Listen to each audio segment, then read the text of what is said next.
تو حدیث پاک میں آتا ہے کہ شعبان جو رمضان المبارک سے ایک مہینہ قبل آتا ہے، حضور فرماتے ہیں کہ شعبان میرا مہینہ ہے اور رمضان اللہ کا مہینہ ہے۔ اور ایک حدیث میں آیا ہے کہ جیسے ہی رمضان المبارک کا چاند نظر آتا ہے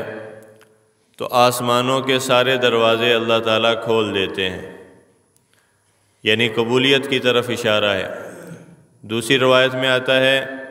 کہ اللہ کی رحمت کے سارے دروازے کھل جاتے ہیں۔ تیسری روایت میں آتا ہے کہ جہنم کے سارے دروازوں کو اللہ تعالیٰ بند فرما دیتے ہیں۔ اور ایک حدیث میں آیا ہے کہ جنت کے سارے دروازے اللہ تعالیٰ کھول دیتے ہیں۔ تو رمضان المبارک یہ قبولیت کا خاص مہینہ ہے۔ اس مہینے میں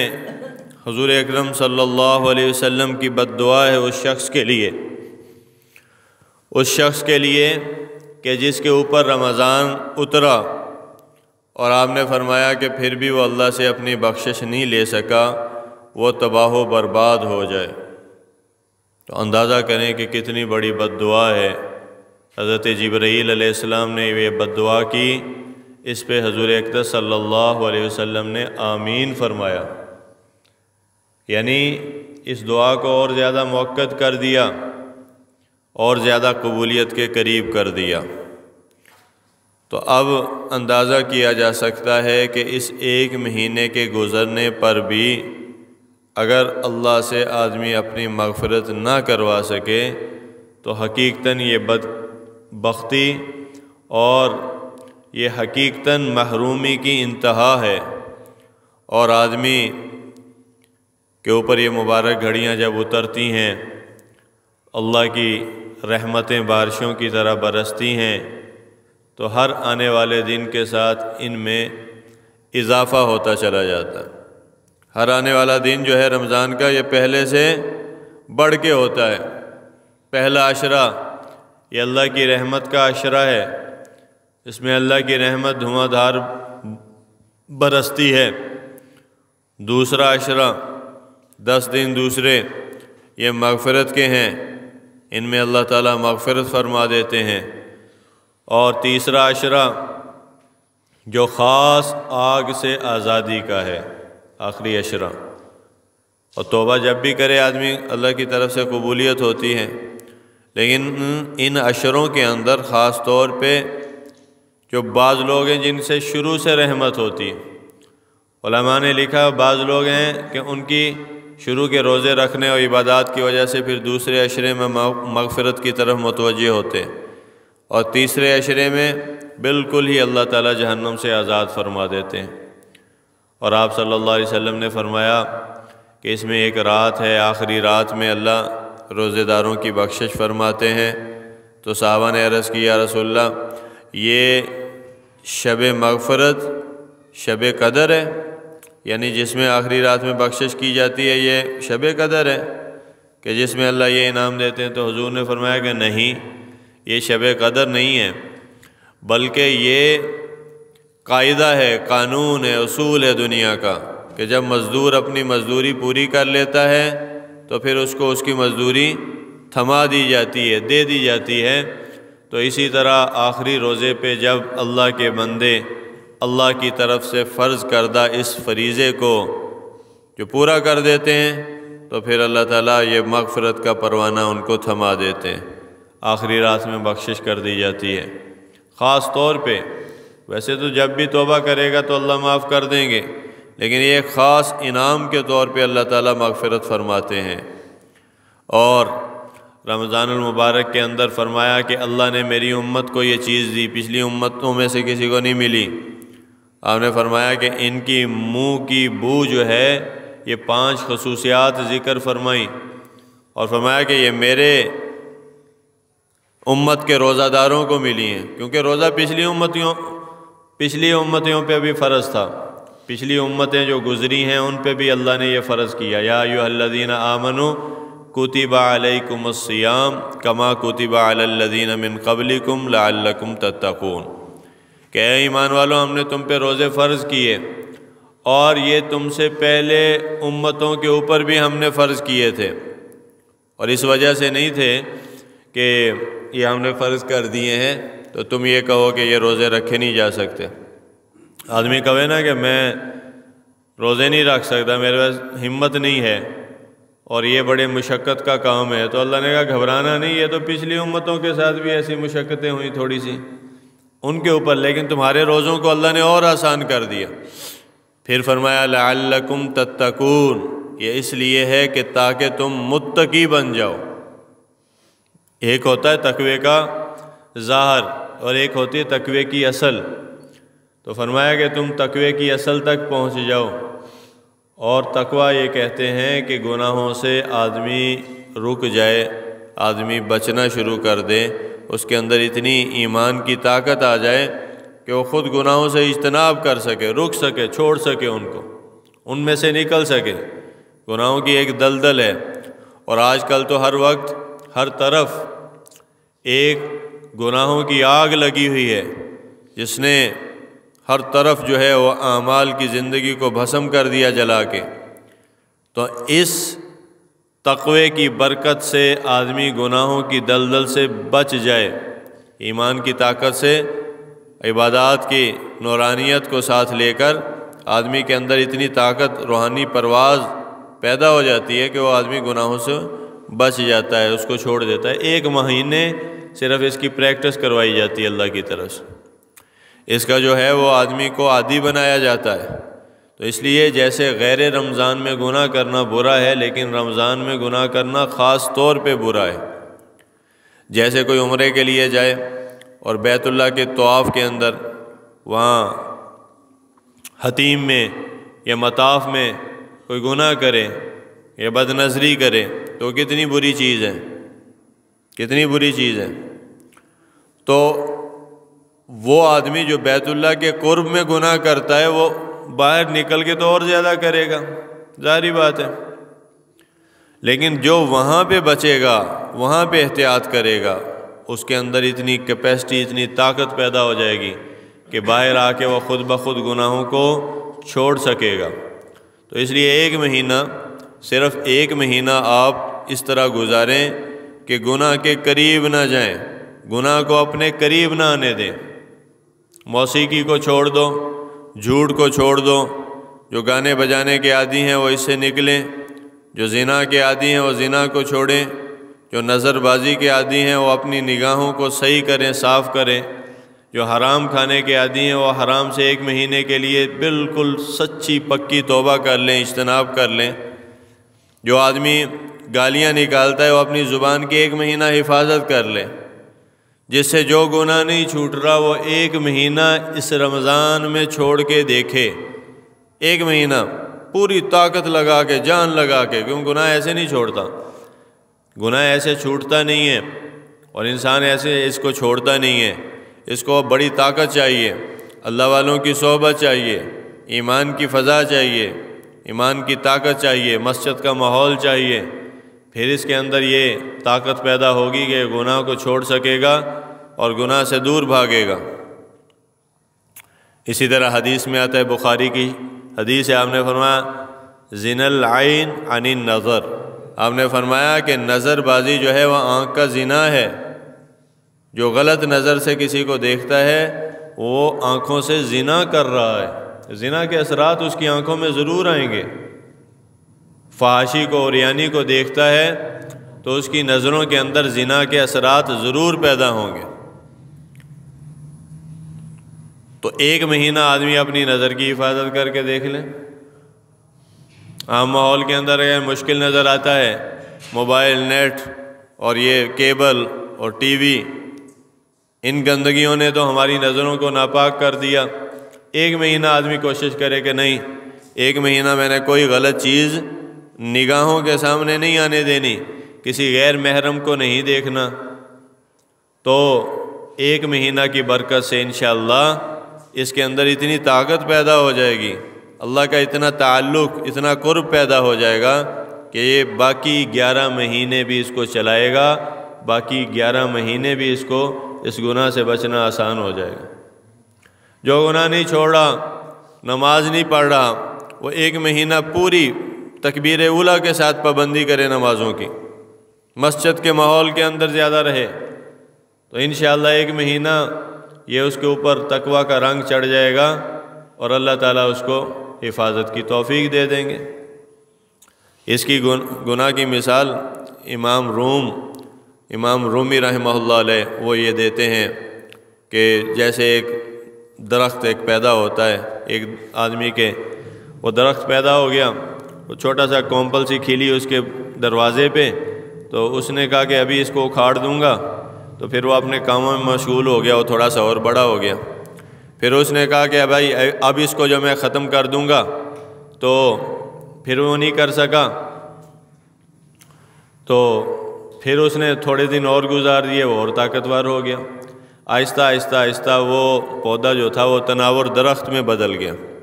اب وہ اس کو اکھاڑنا چاہتا ہے، وہ اسے اکھڑتا نہیں، اس کو گرانا چاہتا ہے، اسے گرتا نہیں۔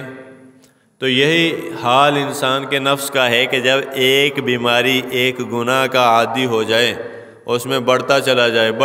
جائے، پھر ایک وقت آتا ہے کہ اس کو چھوڑنا بڑا مشکل ہو جاتا ہے، کیونکہ گناہ کے اندر وہ عادت کی طاقت پیدا ہو جاتی ہے، وہ عادی بن جاتا ہے، عادی مجرم ہو جاتا ہے۔ تو 1 مہینہ میرا ایک دوست تھا، وہ داڑھی کٹواتا تھا، رمضان آ جاتا تو وہ داڑھی چھوڑ دیتا، 1 مہینہ اس کی داڑھی آ جاتی۔ یہ داڑھی نہ کٹوایا کرو، یہ بہت سخت گناہ ہے، اور یہ 24 گھنٹے کا گناہ ہے، 24 گھنٹے کا گناہ، کہ آدمی ہر وقت اللہ کی نافرمانی کی حالت میں رہتا ہے، اور اس کی موت آ جائے، جنازہ اٹھ جائے، تو کل حضور کو کیا منہ دکھائے گا کہ جس کے چہرے پہ حضور کی مبارک سنت نہیں، حضور صلی اللہ علیہ وسلم کا مبارک چہرہ مشابہت نہیں، تو حضور سے سامنا تو ہونا ہے۔ تو اس لیے داڑھی رکھو، بلکہ حضور نے فرمایا داڑھیوں کو بڑھاؤ اور مونچھوں کو پست کرو، فرمایا مونچھوں کو کٹاؤ۔ تو جب وہ رمضان آتا تو داڑھی چھوڑ دیتا، جب وہ رمضان جاتا تو پھر اس کو، تو چند رمضان ایسے گزرے، میں نے اسے پوچھا کیوں نہیں کرتے تم رمضان میں، کیوں نہیں شیو کرواتے؟ کہتا ہے شرم آندی ہے مینوں بس۔ تو اللہ نے اس کی شرم کی لاج رکھی کہ چند رمضان گزرے، اللہ نے ساری عمر کے لیے اس کو مکمل سنت داڑھی اپنے چہرے پہ سجانے کی توفیق دے دی، مکمل داڑھی الحمدللہ۔ 1 رمضان آدمی تقویٰ کے ساتھ گزار لے، تقویٰ کے ساتھ، لقوہ کے ساتھ نہیں، تقویٰ کے ساتھ، تو انشاءاللہ کام بن جائے گا، زندگی بھر نیکی اس کا مقدر بن جائے گی۔ اور اگر 1 مہینہ نہ قدری کی، 1 مہینہ اگر اللہ کی نافرمانیوں کو مزید نہ چھوڑا، اگر 1 مہینہ بھی اللہ سے ڈر کے نہ گزارا، اگر 1 مہینہ بھی عبادات کے قریب نہ گئے، اگر 1 مہینہ بھی 5 وقت کی نماز پوری نہ کی، اگر 1 مہینہ بھی حرام کھا رہا تھا تو کھاتا رہا، اگر 1 مہینہ بھی غلط دیکھتا تھا تو دیکھتا رہا، اگر 1 مہینہ بھی جھوٹ کا عادی تھا تو جھوٹ ہی بکواس بکتا رہا، گالی گلوچ زبان سے نکالتا رہا، تو اب 11 مہینے اس کے لیے جو ہے بہت مشکل ہو جائیں گے، ان میں اور زیادہ کرے گا، بلکہ ان میں برائی کی طرف اور زیادہ رغبت کرے گا، بڑھ جائے گا، بھاگ جائے گا ادھر، اللہ سے دور ہو جائے گا۔ تو اس لیے فرمایا کہ یہ اس لیے ہے کہ تاکہ تمہارے اندر تقویٰ پیدا ہو۔ تقویٰ کہتے ہیں گناہوں سے روکنے کا اور رک جانے کا جذبہ، جو ایمان کہلاتا ہے، وہ دل میں پیدا ہو۔ ہم نے روزے اس لیے فرض کیے، اور فرمایا پچھلی امتوں پہ بھی کیے تھے، انہاں چو کوئی نہیں مریا سی، تھوڑے چو بھی کوئی نہیں مروں گا، تھانوں بھی کچھ نہیں ہونے لگا۔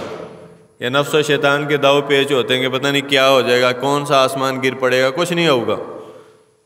آدمی ایک دفعہ جی کڑا کے نیت کر لے، بس ختم۔ شیطان کی کیا جرت ہے، نفس کی کیا جرت ہے کہ آدمی کو گمراہ کر سکے؟ کب تک آدمی اس کے ہاتھ میں کھلونا بنے؟ تو اللہ کے قرب اور اللہ کے تعلق کے لیے روزے جیسا عمل بہترین عمل ہے، اور ایک خاص عمل ہے۔ 1 مہینہ تک مسلسل ہر لمحہ جو آنے والا رمضان کا ہوتا ہے وہ پچھلے سے بڑھتا چلا جاتا ہے، بڑھتا چلا جاتا ہے، نورانیت میں اور اللہ کے محبت میں اور اللہ کی رحمتوں کے اترنے میں۔ تو اس لیے خدا را اس کی قدر کریں۔ یکم رمضان سے لے کر آخری رمضان تک ہر مسلمان یہ دل کی نیت بنا لے کہ انشاءاللہ اس ایک رمضان میں ایک گناہ بھی نہیں کرنا، جو ہو جائے تو فوراً توبہ کرنی ہے، فوراً توبہ کرنی، کیونکہ گناہ پختہ ہوتے ہوتے ہوتے اس حالت تک پہنچ جاتے ہیں کہ بسا اوقات آدمی کو رمضان کی پاکیزہ فضاؤں میں، نورانی ہواؤں کے اندر اور پر نور ماحول کے اندر بھی گناہ چھوڑنا مشکل نظر آتا ہے، اور آدمی کی عادت اسی پہ جم جاتی ہے کہ زندگی جس پہ گزری ہو موت اسی پہ آتی ہے۔ پھر ایک بابا تھا نا، اس نے کالی اینک لگائی ہو تو لڑکیوں کو دیکھ رہا ہے، تو بچہ قریب کھڑا تھا، اس نے کہا بابیا اب تو توبہ کر لے، تیرے پاؤں قبر کے اندر ہیں، پاؤں تیرے قبر میں چلے گئے، اب بھی تو لڑکیوں کو دیکھتا ہے؟ تو بابا آگے تو کہندا بیٹا بات تو تمہاری صحیح ہے، پاؤں تو ہمارا قبر میں چلا گیا، سر تو ابھی باہر ہے نا سر تو ابھی باہر ہے۔ تو جس کو یہ چسکا چڑھ جاتا ہے نا گناہ کا، ایسے جاتا نہیں جلدی۔ اس کے لیے اللہ والوں کی صحبت میں جائیں، اعتکاف کریں، 10 دن کا نہیں کر سکتے نفلی اعتکاف کریں، پہلے تو 10 دن کا ہی مسنون ہے، 10 دن کی کوشش کریں، کچھ نہیں ہوتا آدمی کو۔ 10 دن اللہ کے گھر میں گزار لے، اللہ کے دروازے پہ آ کے گزار لے، کیا ہے؟ اور عورتیں گھروں کے اندر اعتکاف کریں، عورتوں کا جو اعتکاف ہے وہ اپنے گھروں کے اندر ہے۔ یہ بھی ایک نیا مسئلہ چل پڑا کہ عورتوں کا اعتکاف مسجد میں نہیں ہے، عورتوں کا اعتکاف کہاں پہ ہے؟ اپنے گھروں میں ہے، ہاں گھروں کے اندر اعتکاف کریں۔ اور ایک رمضان کے اندر آدمی یہ نیت کر لے کہ 11 مہینے میں نے کمائی کی ہے، کمائی کے نقشوں میں گزاریں، تو ایک رمضان میں خرچ کے لیے اللہ کو دیتا ہوں۔ حدیث میں آتا ہے حضور صلی اللہ علیہ وسلم سخاوت میں، جیسے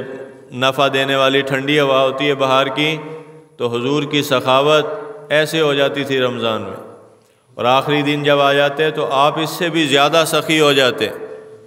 اس سے بھی زیادہ آپ کی سخاوت بڑھ جایا کرتی تھی۔ تو حضور صلی اللہ علیہ وسلم نے سخاوت کر کے دکھائی، یہ سخاوت کا مہینہ، فرمایا یہ ہمدردی کا مہینہ ہے، غمخواری کا مہینہ ہے، یہ خرچ کرنے کا مہینہ، باقی مہینے اللہ سے لینے کے لیے، یہ اللہ کو دینے کا ہے۔ تو جس کے اوپر زکوٰۃ فرض ہے، صدقے سے معاف نہیں ہونی کہ صدقہ کاٹ دو جی اللہ واسطہ دے دو، زکوٰۃ ادا کر ورنہ تیرا مال ناپاک ہے، جیسے نجس ہے، جیسے پیشاب سے پخانے سے آدمی کا کپڑا ناپاک ہو جاتا ہے، جس مال کی زکوٰۃ ادا نہیں کی جاتی وہ مال ایسے ہی ناپاک ہو جاتا ہے، کیونکہ حدیث میں ہے یہ مال کو پاک کرنے کا ذریعہ، صاف کر دیتی ہے زکوٰۃ۔ جہاں جہاں اللہ نے نماز کا ذکر کیا، ساتھ ہی اللہ نے زکوٰۃ کا ذکر کیا، تو زکوٰۃ دیں۔ اگر زکوٰۃ نکالیں، یہ ٹیکسوں کا نظام اس سے پوری نہیں پڑتی عوام کی، اگر ساری عوام صحیح طور پہ اپنے مال کی زکوٰۃ ادا کرے تو انشاءاللہ آدھی سے زیادہ غربت ویسے ہی ختم ہو جائے، ویسے ہی ختم ہو جائے۔ زکوٰۃ دیتے نہیں ہیں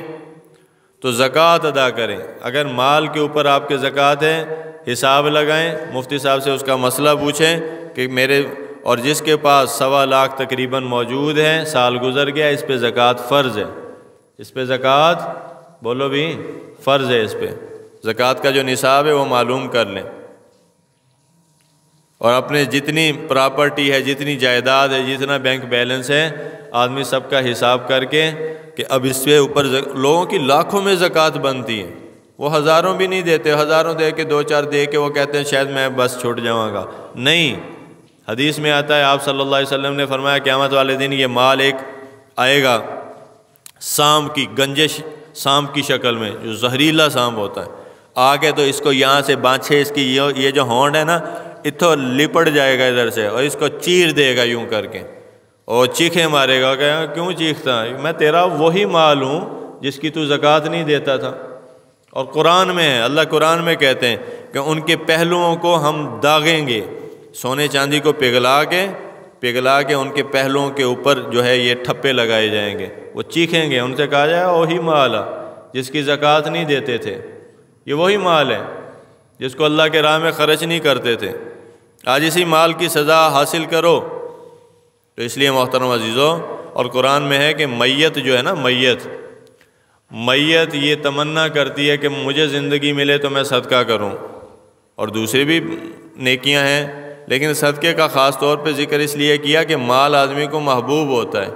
لیکن مرنے کے فوراً بعد یہ آدمی کو پتہ چلتا ہے کہ ٹکے دا بھی کم دا نہیں سیگا، میرے 1 روپیہ بھی میرے ساتھ قبر میں نہیں اترا، ایک چیز بھی دنیا کی میرے ساتھ قبر میں نہیں اتری۔ تو پھر وہ تمنا کرتا کہ او ہو وہ تو سارا میں نے کمایا، اکٹھا کیا، جوڑا، وہ تو اتھے ہی رہ گیا، میرے سے کم کچھ بھی نہیں آیا۔ اور حدیث میں آپ صلی اللہ علیہ وسلم ارشاد فرماتے ہیں کہ آدمی کہتا ہے میرا مال میرا مال، لیکن اس کا مال وہی ہے جو اس نے کھایا اور ختم کر دیا، یا پہنا اور پرانا کر دیا، اور باقی جو مال ہے فرمایا باقی مال وہ اس کا نہیں، وہ اس کے وارثوں کا ہے۔ وہ تو اگے ٹور گیا، پچھلے لڑائیاں لڑتے پھرتے ہوندے ہیں تو بابا ٹور گیا قبر دے وچ سب چھوڑ چھاڑ کے۔ جب دین نہیں سکھاؤ گے اولادوں کو تو مالوں کے اوپر، چیزوں کے اوپر، پیسوں کے اوپر لڑائیاں ہوں گی اور بے انتہا ہوں گی۔ تو اس لیے محترم عزیزوں، یہ 1 مہینہ یہ سخاوت کا بھی مہینہ ہے، سخی بن جاؤ اس میں، نہ دیکھو کہ کیا آ رہا ہے اور کیا جا رہا ہے، اللہ سے حساب کتاب نہ کرو اس مہینے میں، یہ مہینہ بس لٹا دو، جمع کرنے کا نہیں، رکھنے کا نہیں، یہ دینے کا ہے۔ اور جو رمضان المبارک میں سخی بن کے زندہ رہے گا، انشاءاللہ 11 مہینے اللہ اس کو اپنے گھر میں اپنے بستر پہ بٹھا کے عزت کے ساتھ کھلائیں گے، اور 11 مہینے نہیں، سال کی اور عمر بھر کی روزیاں اللہ اس کے مقدر میں لکھیں گے، عزت کی روزیاں اللہ اس کو دیں گے۔ تو بھائیو، اس لیے یہ رمضان المبارک خیر خیرات کا اور زکوٰۃ کے، ویسے تو زکوٰۃ جب بھی فرض ہو ادا ہو، لیکن اکثریت چونکہ رمضان میں ہی دیتی ہے، تو چونکہ اپنی زکوٰۃوں کا حساب لگا کے اس کو ادا کریں۔ اور زکوٰۃ کے علاوہ وہ تو فرض ہے، 2.5% فرض ہے، لاکھ پہ 2.500 فرض ہے، وہ تو ہو گیا، لیکن اس کے علاوہ نفلی صدقات کے اندر سبقت کریں، آگے بڑھیں، خوب دل کھول کے، دونوں ہاتھوں کو کھول کے خرچ کریں۔ اور یہ نیت ابھی سے کر لیں، جو عمل کرنا ہوتا ہے نا، آدمی پہلے سے نیت کر لے تو انشاءاللہ اللہ تعالیٰ اس کو اس کی توفیق دے دیتے ہیں، اجر بھی مل جاتا ہے، توفیق بھی مل جاتی ہے۔ 2 رکعت مصلی پہ پڑھو، اس کے بعد اللہ سے دعا کرو، اے اللہ میں کمزور ہوں، یہ آپ کا مہمان مہینہ آ رہا ہے رمضان المبارک، اس میں مجھے توفیق دے دیں، قبولیت دے دیں، ہمت دے دیں، صحت دے دیں، مجھے عافیت عطا فرما دیں، فراغت عطا کر دیں، اپنی محبت کے جام پلا دیں، مجھے گناہوں سے بچا لیں، مجھے دنیا کے دھکے نہ کھانے پہ مجبور کریں۔ جب آدمی یہ دعا کر لے گا، انشاءاللہ 1 مہینہ ایسا قبولیت کے ساتھ گزرے گا کہ آپ خود حیران ہو جائیں گے۔ جب اللہ قبول کر لے نا، فوج والے قبول کر لیں، یہ بندہ ہم نے قبول کر لیا، اس کا ایگریمنٹ ہو گیا، اب اس کا سارا جو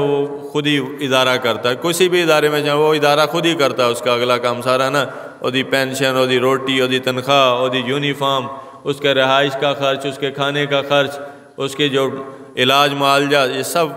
وہی کرتے ہیں۔ تو جب اللہ قبول کر لیتے ہیں، راستے بھی اللہ خود ہی بنا دیتے ہیں۔ جب اللہ قبول نہیں کرتے تو راستے آدمی کے لیے بنانا مشکل ہو جاتا ہے۔ تو اس لیے اللہ سے قبولیت مانگ لیں، پہلے نیت کر لیں، ارادہ کر لیں، اور اس میں کم از کم ہم 3 دن اللہ کے راستے میں تبلیغ میں بھی لگائیں۔ ساری عمر ہو گئی نہیں گئے تو یہ 1 رمضان میں 3 دن صرف اللہ کے راستے میں نکل لو، یہ ڈبل پرواز ہو جائے گی۔ ویسے تو اللہ کے راستے میں ویسے عند اللہ مقبولیت بہت زیادہ، پھر رمضان المبارک کے پر نور ساعتوں میں اور زیادہ، اور نیکی کے ماحول کے اندر انشاءاللہ زندگی بدل جائے گی، اور آپ دعائیں دیں گے تو انشاءاللہ ابھی سے نیت کر لیں کہ انشاءاللہ اس رمضان المبارک میں 3 دن ہم اللہ کے راستے میں بھی نکلیں گے۔ اللہ تعالی ہم سب کو ان باتوں پہ، مجھے بھی آپ کو بھی عمل کی توفیق نصیب فرمائے۔ وآخر دعوانا ان الحمدللہ رب العالمین۔ سنتیں